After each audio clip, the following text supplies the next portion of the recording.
La desfachatez de Cospedal llega hasta el punto de considerar que una de las grandes bazas del gobierno es la sinceridad, tal como dijo en un mitin en Albacete. Y claro, estas cosas las tienen que saber los ciudadanos para que sepan también que hoy están siendo gobernados por un gobierno que tiene las ideas claras, que dice la verdad de las cosas tal y como son, que a veces tiene que hacer cosas que no son las que más le gustarían, pero lo tiene que hacer porque hay que reflotar nuestra economía. Reflotar, sí, reflotar. Y es verdad, el gobierno está siendo muy sincero. De hecho, es tan firme su compromiso con la verdad que no va a celebrar el debate sobre el Estado de la Nación para no decir ni una sola mentira. Por otro lado, la imposibilidad de alardear de sus logros políticos llevó a Cospedal en la clausura del Congreso en Guadalajara ayer domingo a presumir de las conquistas de otros. Fijaos. Ayer ya sabéis que España ganó. España ganó. Y España va a volver a ganar, no solo en el fútbol. Le vamos a ganar a la crisis. Le vamos a ganar a la crisis. Ay, si la política y el fútbol fueran lo mismo, sería muy fácil rebajar la prima de riesgo. Bastaría con hacer como con la Copa del Rey, dejársela a Sergio Ramos para que cayera en picado.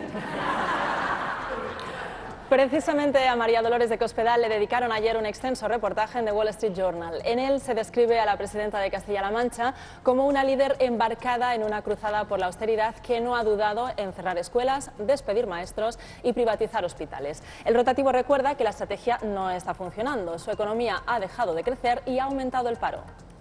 Creo que el Wall Street Journal no ha entendido la estrategia de Cospedal. Antes de que se lo cargue toda la crisis, se lo carga ella.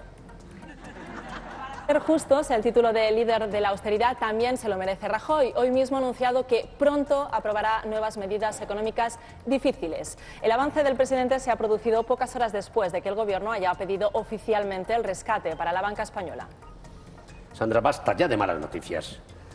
Sí, a Rajoy no le está yendo tan bien como todo el mundo pensaba. Además de hacer todo lo contrario de lo que dijo, sus medidas no están funcionando. Desde que está en el gobierno, la prima de riesgo está por los aires y no ha tenido más remedio que pedir a Europa un rescate. Aunque, habiéndolo pedido Rajoy, no me extrañaría que se lo acabasen dando las Islas Salomón. Bien, pero hay algo que sí ha conseguido, algo muy bueno para España, algo que Zapatero no pudo lograr en sus 2 legislaturas, que Aznar desaparezca de la escena política. Efectivamente, ¿dónde está José María Aznar? Resulta curioso que el expresidente, que estuvo tan presente durante las horas bajas del gobierno de Zapatero, hablando mal de España, sobre todo cuando iba al extranjero, no haya hecho en los últimos meses ninguna declaración sobre la actual situación económica de España, aunque sea mucho peor que hace un año. Sí, lo comido por lo servido. Con la crisis hace mucho que no vemos el bigote de una gamba, pero también hace mucho que no se lo vemos a Aznar. El silencio de José María Aznar contrasta con los continuos ataques que realizaba contra el gobierno socialista. Febrero de 2010, Aznar da una conferencia sobre la crisis en la Universidad de Oviedo y lanza un claro mensaje: España necesita un cambio de gobierno. El jefe de los pirómanos no puede ser nunca el capitán de los bomberos, y España necesita un gran equipo de bomberos que venga a limpiar los escombros y que venga a poner el país en marcha otra vez.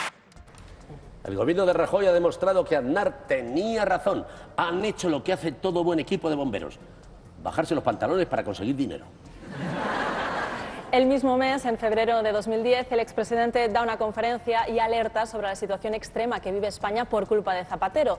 El motivo: la prima de riesgo española, que estaba, atentos, a solo 100 puntos de la alemana. Lo vemos. España se encuentra en situación de grave y profundo riesgo. 4,5 millones de parados. Es 11,5% de déficit. Es una pérdida de credibilidad de nuestra economía basada, por ejemplo, en más de 100 puntos básicos de diferencial con la deuda alemana. 100 puntos básicos de diferencial con la deuda alemana y ahora estamos casi en 500. Cuando una cifra sube tanto en tan poco tiempo, los políticos lo llaman crisis, las compañías aéreas tasas. Enero de 2011, el expresidente participa en la primera cumbre del PP en el exterior, que se celebra en León, y afirma que España era un país intervenido. España es hoy un país intervenido, de hecho. Y lo que estamos discutiendo ahora es si España va a ser intervenido de derecho o no. Lo cual es una simple consecuencia de la situación límite que vive el país. Que España vive en una situación intervenida, de hecho, es que España y el Gobierno de España se limita a cumplir instrucciones que le dan desde fuera de España. No está ejerciendo un programa electoral. No está ejerciendo aquel programa con el que se presentó a los españoles, para el que pidió confianza. Tampoco está ejerciendo una convicción. Está cumpliendo unas obligaciones que le están imponiendo desde fuera. Y eso se llama tener un país intervenido de hecho. Un país intervenido, un programa que no se cumple y un gobierno que acata las órdenes de Alemania. Sandra, yo creo que te has equivocado. Estas declaraciones de Aznar no son de enero de 2011, estas son de esta mañana. El expresidente también aprovechaba para atacar al gobierno Zapatero en sus múltiples visitas al extranjero. Esto es lo que decía durante una entrevista en Roma. Nicolás Sarkozy ha fatto una frase che è scioccante, ma che è assolutamente normale. Él ha detto: io amo Francia. La differenza, por esempio, con il primo ministro spagnolo, è che il primo ministro spagnolo ha detto: io non so se esiste la nazione spagnola. Pero ¿cómo va a hablar Aznar de la nación española si no sabe dónde acaba? Está en Italia y aún piensa que le entienden y sigue hablando en español.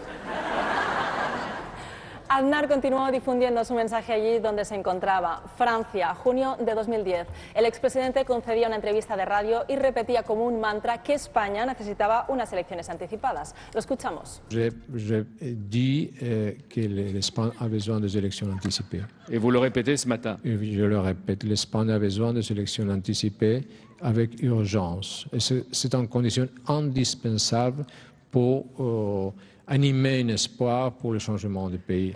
Vous dites que M. Zapatero a échoué. Je crois que le résultat de cette année du gouvernement de M. Zapatero, c'est un échec total. Bien, oyendo a Aznar me doy cuenta de que Rajoy tiene razón. Que Merkel nos deje dinero no es un rescate, es su forma de agradecernos que Aznar no intente hablar alemán. Y Aznar también debería agradecerme mucho a mí. Llevamos 5 minutos hablando de él y solo he hecho 2 chistes sobre lo mal que habla otros idiomas. Un poco después, en diciembre de 2010, Aznar escribe un artículo en The Wall Street Journal en el que atribuye los problemas económicos de España a las decisiones adoptadas por el Ejecutivo de Zapatero. ¿Cómo es posible que en solo unos años mi país haya pasado de ser el milagro económico de Europa al problema económico de Europa? Solo un nuevo gobierno puede recuperar la credibilidad y eso requiere elecciones generales. En este artículo está un poco desfasado. Aznar debería salir de su silencio y actualizarlo. Hemos pasado de ser el milagro económico de Europa a el problema económico de Europa y de ser el problema económico de Europa a ser el hazmerreír económico de Europa. En fin, está claro que aunque la situación es más crítica que nunca, el expresidente se encuentra desaparecido. O por decirlo de otra manera, Aznar es como el botón del teletexto. Las pocas veces que lo necesitas nunca lo encuentras. Pero Sandra, creo que ya hemos hablado suficiente de Aznar. No, en el intermedio nunca se habla suficiente de Aznar. Ese es el espíritu. Pues bien, como decíamos, Aznar está desaparecido y es una lástima porque podría ayudar mucho a nuestro país. Hace 3 años el expresidente publicaba su libro España puede salir de la crisis, en el que analizaba los orígenes de la crisis económica y daba sus claves para salir de ella. Además, con motivo de la publicación del libro, Aznar concedía al dominical del diario ABC una entrevista donde insistía, aquí estamos viendo la portada, en que él sabía salir de la crisis mientras acariciaba a su perro. Madre mía, qué miedo da esa foto de Aznar. De hecho, si su perro se mea en la alfombra, no hace falta que le den en el hocico con la revista, solo tienen que enseñarle la foto de la portada. Bien, españoles, teníamos la respuesta ahí y no la vimos. Así es. Don José María Aznar sabía cómo salir de la crisis. Por eso, vamos a analizar las claves expuestas en su libro España puede salir de la crisis y así poder ver la luz al final del túnel. Por favor, ¿me puedes traer también las gafas? Por si acaso tengo que leer algo interesante. Bien, y en este momento vamos a leer la parte... Muchas gracias, muy amable. Vamos a leer la parte en la que don José María Aznar nos plantea las directrices de su libro. Dice así: que quede bien claro que desde el principio, que España puede salir de la crisis, que no hay ninguna supuesta maldición que nos condene como pueblo al paro masivo y al estancamiento. Solo la mala política, la imprevisión y la improvisación nos han llevado a la gravedad de la situación actual. Bien. Como acabáis de oír, Aznar dice que para acabar con la grave situación actual hay que acabar con la mala política, la imprevisión y la improvisación. ¿Qué conclusión sacamos de todo esto? Que Rajoy no se ha leído el libro de Aznar. Bien, sigamos con lo que realmente nos interesa de esta obra maestra, que es España puede salir de la crisis. Las claves del expresidente para salir del atolladero económico. Vamos a ver. Ahí podemos ver. Tengo la firme convicción de que con una buena política económica que confíen los ciudadanos no solo superaremos la recesión, sino que una vez más iniciaremos una senda de prosperidad. Ya, efectivamente es un pensamiento muy profundo. Una buena política económica mejora la economía. De hecho, en la segunda edición va más lejos y se atreve a decir que una buena política agrícola mejora la agricultura. Y aún diría yo más, una buena foto consigue vender un libro cuando no hay nada interesante dentro. Bien, ahora leeré otro extracto en el que Aznar, en un ejercicio de prospección, da con un hallazgo que nadie más había visto.